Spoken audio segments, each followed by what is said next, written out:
এখন কারো সাথে আর তেমন কথা বলতে ইচ্ছে করে না। ইচ্ছে হয় না কাউকে ফোন করে কয়েক মিনিট কথা বলি।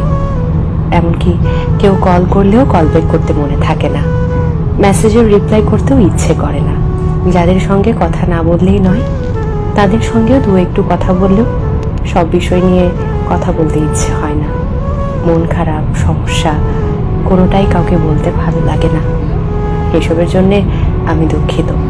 শুধু ভালো লাগে সারাদিন নিজের মতন থাকতে। ব্যস্ত থাকি বা না থাকি, তবু নিজের সঙ্গটাই মাত্রাতিরিক্ত প্রিয় হয়ে উঠেছে। যেই সঙ্গীহীনতায় একটা সময় আমার মন খারাপ হতো, মনে হতো আমিই যেন দুনিয়ার সবচেয়ে একলা অসহায় মানুষ। সেই খারাপ লাগা, সে একাকিত্ব আজ যেন সব থেকে বেশি প্রিয় হয়ে উঠেছে। এখন অমুক বন্ধু খোঁজ না নিলেও আর খারাপ লাগে না। কেউ ভুল বুঝলেও নিজেকে আর প্রমাণ করতে ভালো লাগে না।